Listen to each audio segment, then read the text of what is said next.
бүгд өөрийг хэлж чадна шүү дээ. Тэгээд бүр хэлөө явуулах юм бол яг үнэндээ айгүй юм хэцүү байна. Ер нь дуусгаад байна. Тийм мэдрэмж төрж байгаа.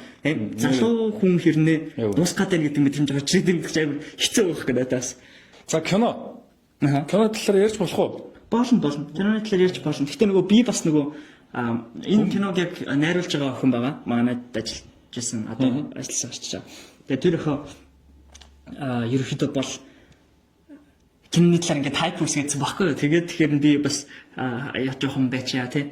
Ер нь цаг эвгүй байна. Тэ яаж ч юм бэлээ киногоо жоохон ингээд лейлөвигээд ингээд байлгачаа гэж ер нь л ярьсан. Тэгээд тийм болохоор уг нь би одоо тэг өөрөө яачих юм бол хайпруулж байгаа бол бас хэцүү. Сонгуулийг яаж худалдаж авдаг вэ гэсэн агуулга гарах гэдэг нүгөө. Яг мөнгө тарааж байгаа хүмүүс нь очингууд хэрүүлүүлээ л тий. Цогтаагаал эсвэл юу гэдгийг нуугдаал тий. Тэгэл манай камерлууд ярьсан гэл. Эсвэл ер нь 90 сурвалжлах төрлийн баримтат кино юу? Ямар тий бас яг 90 сурвалжлах хэрэгцээ бид нэг жанрын одоо мэдэхгүй л юм. Гэхдээ яг мэдээч бүр 90 сурвалжлсан хэсэгч байгаа. Журхан өөр бүс нутагт сонгуул нь яаж явагдаж байна? Намуудын уулзалт яаж явагдаж байна? Тий. Нэр дэвшигчдийн боловсрал ямар байна тий. Бүр одоо манайд бол яг тийм дотор одоо гүндлаа жокроос ахуулаад батлаг гант өмөр хүртэл тий. Одоо юу гэдгийг гоё өртөнд хүртэл бүгдийнх нь яриа байгаа.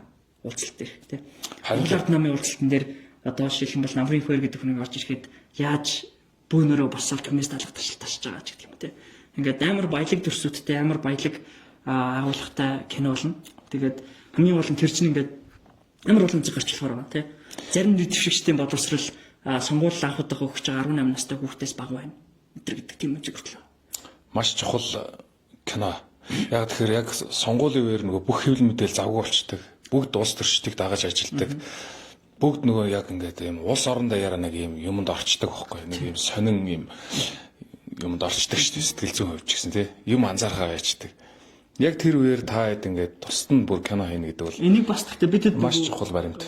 Тэр үеэр чинь мэдээч одоо production team томтой манайх бол 5 видеографертай баг гэдэг чинь бол амар том одоо баг байхгүй. Тэгэнгүүт бид нарт бол яг нөгөө одоо хастлын боломж авиг байсан. Тэгээд тэрний оронд болохоор багийнхаа баг 80-90%-ийг нь яг кинонд явуулаад 18 хоног. Тэр сонгуулийн сурталчилгааны бүх хоног кино байж байгаа шүү дээ. Тэгээд одоо бас энэ дээр дахиад спонсорууд тайна.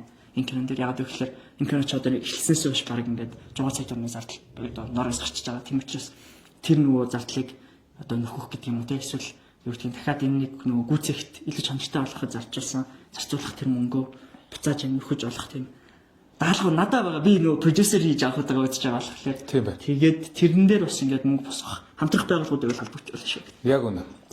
За сонгуулийн тухай гой нэвтрүүлгүүдийг бол бид нэр үзсээ. Одоо Норгийн удахгүй үзэх нь биш. Тэ? За баярлалаа. За баярлалаа.